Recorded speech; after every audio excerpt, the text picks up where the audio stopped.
Hey gang, I hope you've been doing well. And now it's Friday, so I hope you're going to have a fantastic weekend ahead of you, and I hope you'll do well. So, today I'm going to talk about something extremely important. Today I'm going to talk about finding your own individual style in trading. Now, I'd like to think that all the podcasts that I do over here are important, but this podcast is particularly important and you really want to listen to this. Before I'm going to elaborate, I just want to remind everyone that there's a substantial risk of loss in futures trading, and past performance is not indicative of future results. I would love it if you please click the like button if you're listening to this over YouTube. I would really appreciate.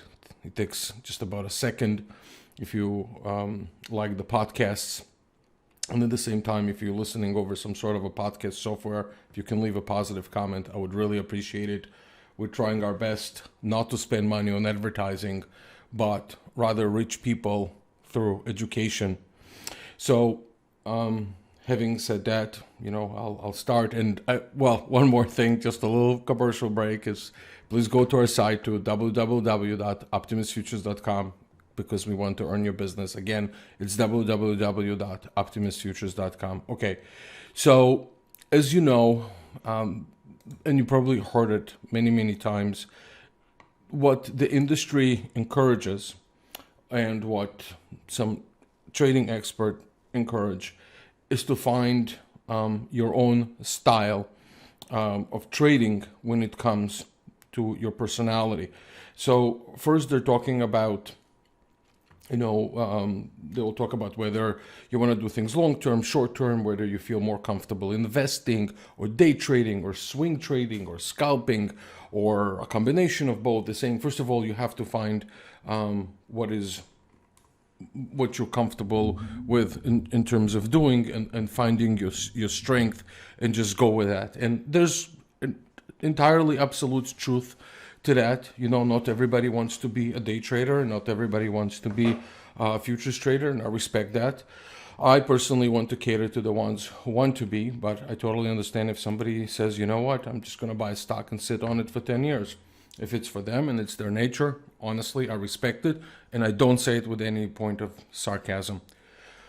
But I think it's extremely important to also make decisions, regardless of the style that you choose, to find, it's important to choose a method within that style that really suits your nature. So even, let's say, let's say there's person A and person B. Person A decides to be a day trader, person B decides investing, right? So they could choose completely different styles, as far as the time frame and the gains that they're looking to make. Because one wants to invest, long-term growth and so forth, and somebody says, you know what, I want to base my decisions more on short-term. But even once you decide on that, it is extremely important that you choose a reference point and you choose a method that matches your skills, your style, and your comfort level. It's extremely important. I'm going to explain that. I'm going to go into detail, so I'm sure you're curious about that. So let me explain. So basically, any method that you choose, let me start with that. Any method that you choose will require some sort of behavior where it's a little bit difficult, okay? And I'm going to start with actually a quote from a guy by the name of Richard Wiseman. He said, "Why do most speculators lose money? They lose because successful speculation requires that we consistently do that which is psychologically uncomfortable and unnatural," which is absolutely true. So just remember one thing. Regardless of the time frame that you choose to trade, you will basically be somehow, I would say, for a lack of a better word, forced at times to act according to the method and not what you feel comfortable with. And this is the biggest struggle in everything. Whether you're long-term or short-term, it doesn't matter. When they say things like, you have to buy when the street is bleeding, is extremely tough. It's extremely tough. People say, yeah, I know what I should do. But when it actually happens, it's really hard to implement.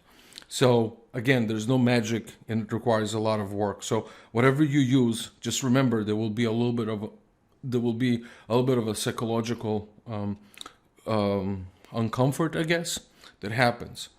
But again, when you choose a method, okay, just listen to me carefully on this. When you choose a method that you're comfortable with, everything will become a little bit easier as far as making a decision. Let me give you an example.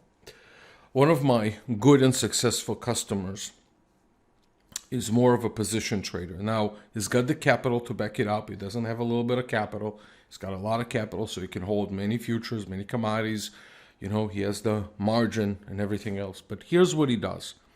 At the end of every day, right, what he does, he takes the numbers, he puts them in his, I don't know if it's a spreadsheet, I forget if it's a spreadsheet by Excel or a device that he built, and he is mathematically inclined. He puts the numbers over there and it spits out what he should do, right? It tells him, well, go long here with this many contracts, go short here with this many contracts, and that's exactly what he does. And this is a beautiful thing because he found a method. He found a way of doing things that match his personality and background. And that is extremely important, right? This is how you should really make your decisions. You have to make your decisions within a comfort level and skill. And at that point, you just don't care what others do.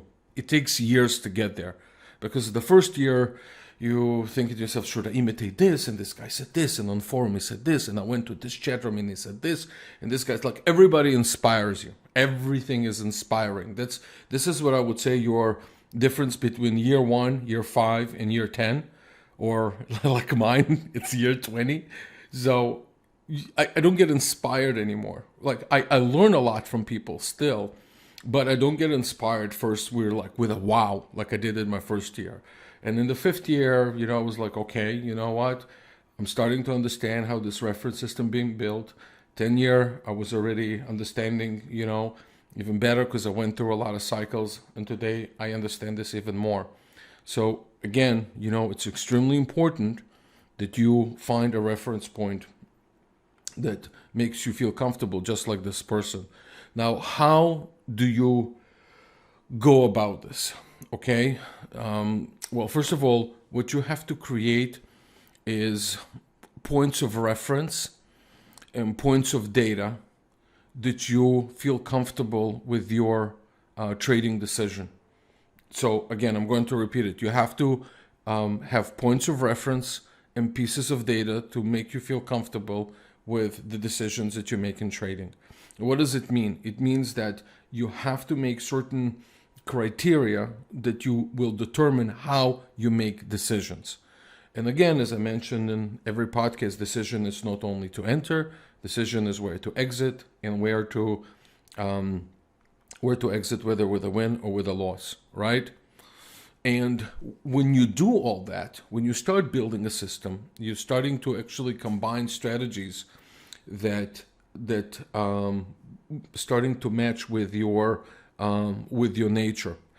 Now, going into a little bit even more details than that, okay? So for example, if you go into a mind of an engineer, for example, when I talk to engineers or programmers, I always, on the phone, I always say, let me guess what you do. And they're like, you'll never guess. And I'm like, you're an engineer. And I think I hit the nail on the head 100 times, 100%. And I mean it. I don't remember ever being wrong. But the reason that is that I've learned that engineers over time, and it's also because my dad is an engineer, everything has to make sense. Every single point of data has to make sense. meaning that they work in systems, right? So A leads to B, B leads to C, C leads to D. And it's fine, it's fine to make. Sometimes in trading, you have to be a little bit flexible because trading is not an equation. But nevertheless, they will realize it over time and they will adjust it. But if they're trying to do something erratic, it will never work for them.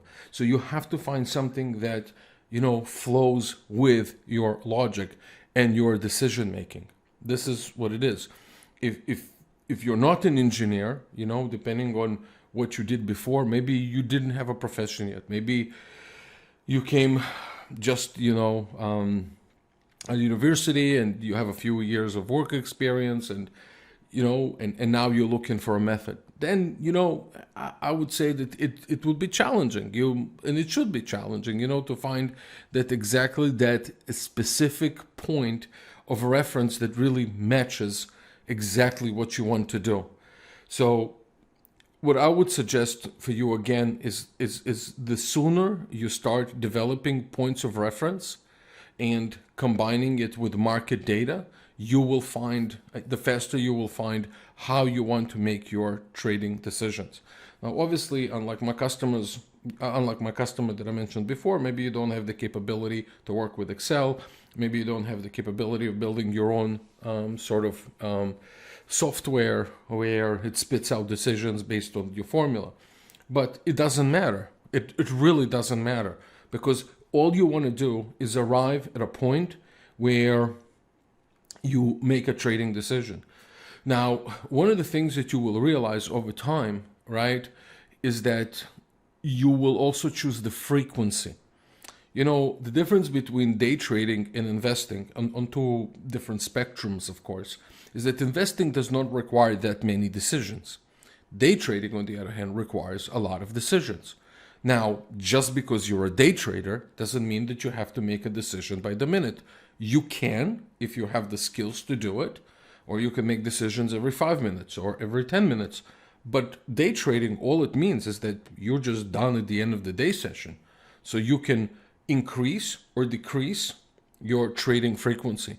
And that also should jive with your trading, right? So if you feel energetic, for example, at the end of the trading session, then obviously it doesn't exhaust you, right? It's definitely something that you feel comfortable doing, and it's great. Now, if let's say you're trading 2 hours and you feel, because of all the decisions making you have to do, is it drains you, then stop and then say, okay, I'm just going to trade 2 hours and I'm going to make a decision every 15 minutes or just once every 2 hours, whenever the setup occurs.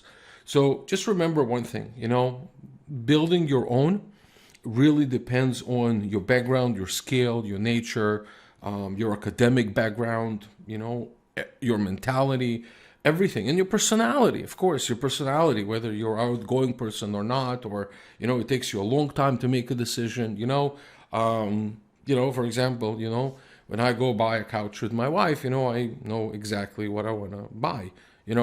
Her, on the other hand, she has to consult, with the store manager, then call her mother, call her friends and everybody else. And I still have the same couch that I had 12 years ago. So some people, it takes them longer. And I love my wife, by the way, but we still can't find a couch together. So we're all making different decisions, on different time frames. One of the things that I'm going to tell you is this, just to kind of end and wrap up this podcast, is that, for example, when I was thinking about my style, when I was thinking about my style and building my style, I also had some sort of things that I had to talk to myself about, and you should do the same thing. I'm going to talk about certain values that I've started developing, and part of it, just not everything always flows, but one of the things that I thought to myself, I cannot build a system if I don't have some sort of a value system, a philosophy when it comes to my trading, right? And this is some of the things that I've decided, to focus on when it comes to me, right? So first of all, I stopped comparing my results with others. I just don't care. Truly don't care. Just whatever my capability is my capability, and whatever I can achieve, within my investing style. That's, it is what it is, and I feel comfortable with it. I'm not in a rush, to beat anyone. I can do only things that are within my skill. I don't go on Reddit. I don't read Wall Street bets. I don't care if somebody says I had $10,000 and it turned into $50,000. I don't care, because I know it doesn't represent reality. It doesn't represent long-term reality. So I think I'm a very competitive person, and I do a lot of research and I read a lot, and I always love to learn. And I'm a very, those who know me, they know how many books I consume in a year, which is way above average. But again, being competitive doesn't mean that I can always compare to what's going on out there, because the truth is I don't know what's their long-term returns are, right? So people post, here's what I did or here's what I lost, but they don't talk about the long-term longevity of the trade and what they've done over the last 5 years, 10 years, 15 years, or 20 years. So first of all, I decided not to compare myself to anyone, and so I removed that notion of, and I'm sorry to say that, okay? Please don't get insulted, if you posted that question ever, or even you thought about it. But I think it's a ridiculous question. Say, what should I expect as a day trader? How much should I expect to earn as a day trader? Because sometimes I'm asking this, when I see people asking this question, like, what goes through their head? Like, compared to what? Compared to what? Getting a job? Like, you comparing, like, really walking into a place and offering your services and earning a job versus, trying your skills that haven't proven yet of what you can potentially earn. Potential is, it's either you're going to make a shitload of money or you're going to lose everything. That's really what the reality is, right?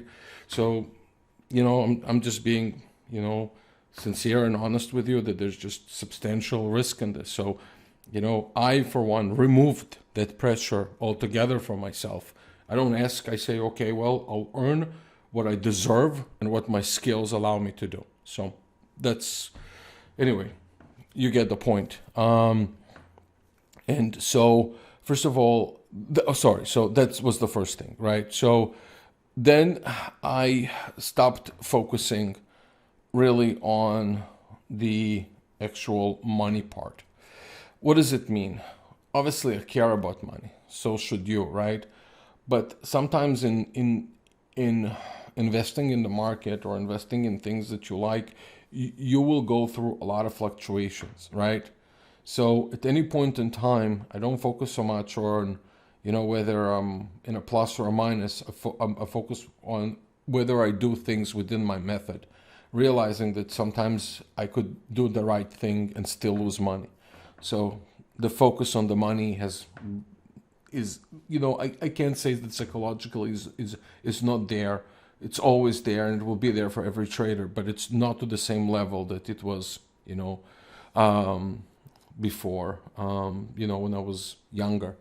I'm not afraid of markets that are high, and I'm not scared of markets that are low, meaning that, people sometimes are afraid to buy into new highs, and sometimes they're afraid to sell when it's very low. So they try to do the opposite. They're trying to call the tops, and usually what they're trying to do is like, what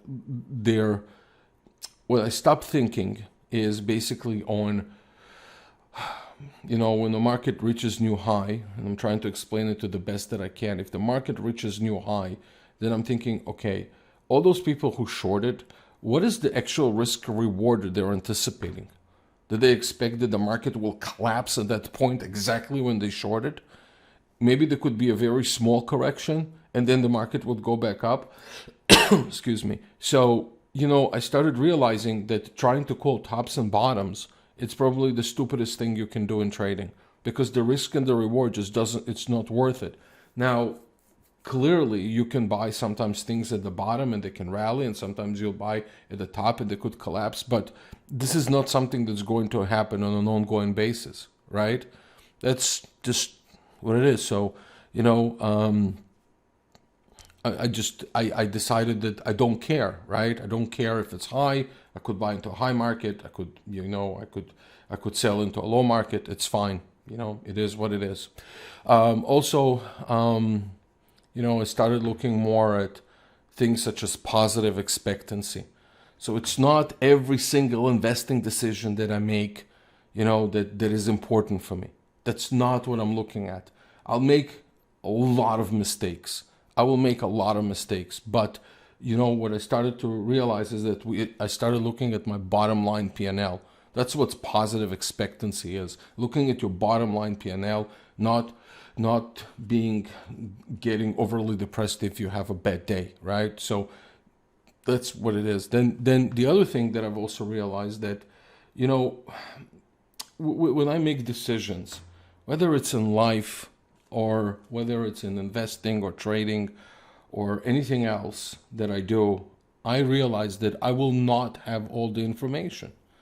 I just realized that I will not have it. Actually, part of the reason that a lot of people who are like engineers or programmers and that's the hard part for them, to kind of grasp sometimes. Well, I shouldn't say every single one, because it could be engineers that do get it if they're training long enough.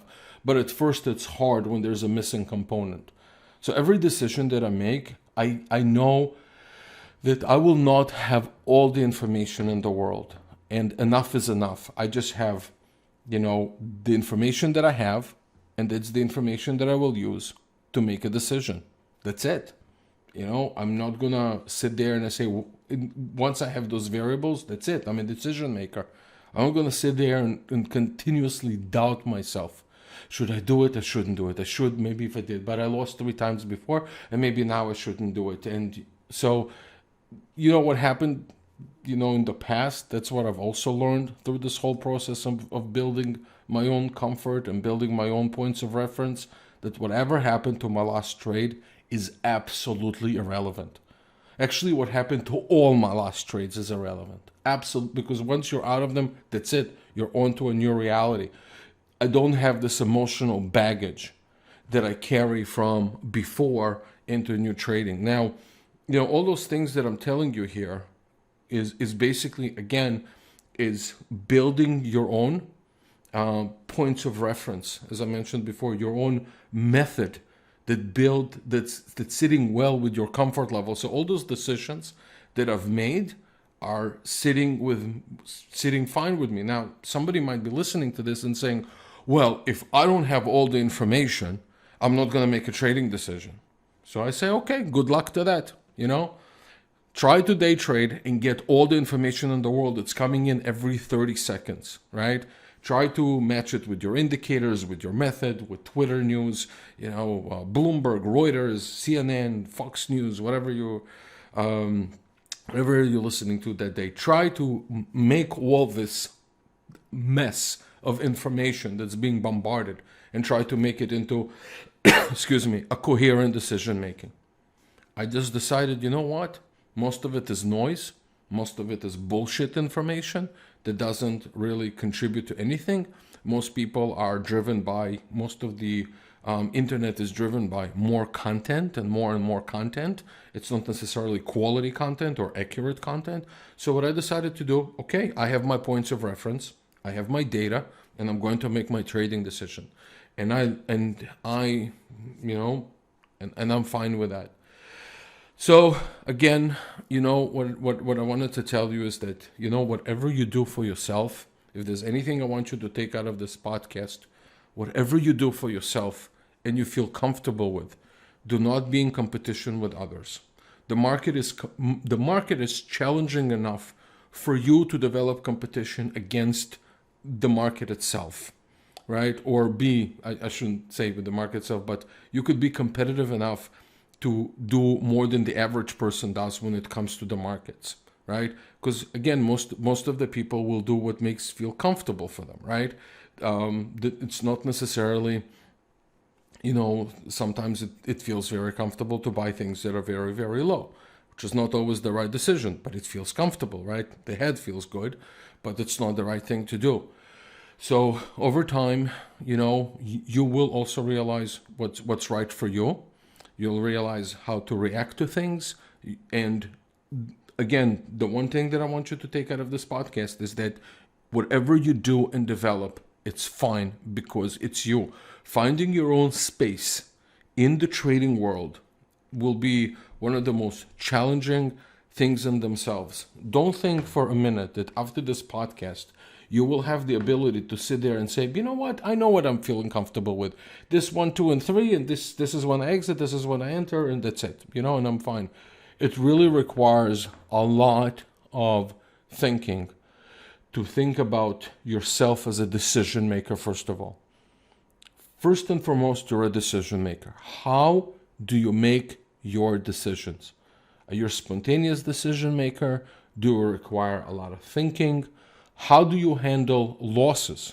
Do you get depressed over them or not? Now, let me tell you this. Some people are not capable of trading even though they have a trading account.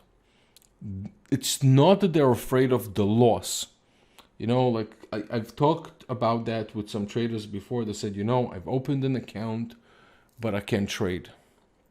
And I say, okay, well, maybe it's not for you. Clearly, that's not what they want to hear, right? At least not from the broker, but I'm just being honest. If it's not for them, it's not for them, I make my living from other people trading, but I don't want to think that, somebody doing something there against their nature. So definitely I don't encourage somebody that it's not in their nature to do something against their nature. But I explain to them that a lot of the trading or what they feel, they say, look, I asked them, you afraid of the loss? They're like, no. Like, no, I'm not afraid to lose. I'm just not afraid to lose. So I asked them, what's the fear, right? And the fear is uncertainty. That's the fear, right? It's that notion of being in between the profit or the loss. Because any trade could be either a profit or a loss. That's what it will end up. But this in between, this is what bothers a lot of people. This is the real price of trading. The real price of trading is not when you're, when you lose, okay, you lost, you're out. You have some sort of a relief, it's over, right? When you're out, when you finish, let's say you're in a profit, then you say, okay, And by the way, the pain of losing, the actual physical, emotional pain of losing, it's much stronger than winning, a lot more. So this is something that you'll have to also, this is the hard thing to balance. But some people have this uncertainty, right, of doing that. So one way that I help them, or I've helped them in the past, is to bring them to a point where they actually feel comfortable making a decision. What I think, again, some people, trading is not for them, especially not futures, because it's a leveraged product. Again, you put $1, you play with $100. I'm just giving you a rough estimate, of what day trading with high leverage could be. But the point is, I always tell them, maybe you did not build something that allows you to make a good decision. If you're not afraid of losing, well, they're obviously not afraid of winning. Nobody's afraid of making money. But if they say they're not afraid of losing, I say maybe you just did not arrive to the point where you know your points of reference and you didn't gather, your pieces of data to make sure that you're comfortable with your trading decision. And when I put them to them that way, then they start working, they're saying, okay, well, what should I do first? I say, okay, well, try to understand how you're making a decision, right? Maybe there's something that's missing out there. And they're starting all of a sudden, to put the puzzle together, and it makes their life, just a little bit easier in terms of decision making, right? So again, I would tell you this as the last thing. I know I probably said it 10 minutes ago, right? That within day trading, you can have a lot of styles. Within futures trading, you can have a lot of styles. Whatever you choose, it's right for you, right? And, one thing that I would tell you is this, I stopped fighting my urge to trade, or to invest. Because, what I realized is that, the impulsiveness of sometimes being in front of the screen, this is where the biggest damage sometimes occurs. You're sitting there and it's just the market moves. You're like, oh, it's moving. You know what I've realized? This is just irrelevant. The market will always move up and down. And I just said, you know what? I suppressed that feeling that I can take advantage of every opportunity out there. Because again, every opportunity out there doesn't fall into my points of references and pieces of data, right? So it makes me feel uncomfortable. Now, there will be a time that you will do things against your nature. I will tell you this, that the market at times makes you do things against your nature. You will do them. It's your DNA that will take over, and you're going to sit there and say, why the hell have I done it? It will happen. It will happen. It will happen to anybody who traded for whether they traded for a few years or a few months or for decades. It happens. Sometimes, either the market gives you too much confidence or you felt too confident, or you just fell into a point of weakness. And like I said many times before, and I've made a podcast about it, there is no such thing as intelligent mistakes. If a rookie made a mistake because he over-leveraged, or if I made a mistake because I over-leveraged after 20 years, it's the exact same mistake. And it came from exactly the same place. But again, if you have your reference point, right, and you understand how you make decisions, then you can say, you know what, I can go back. I made a mistake. I can go back. When you didn't develop anything and you made a mistake, you have nothing to come back to. So it's extremely important, to find yourself, in the trading world. Now, I'm finished. I wish you a fantastic Friday. Again, I just want to remind everyone that there's a substantial risk of loss in futures trading. Past performance is not indicative of future results. The references that I use here, as far as trading and investing, I'm a busy individual. I could have done it in the past, or I'm going to do it in the future. It does not mean that I do it right now.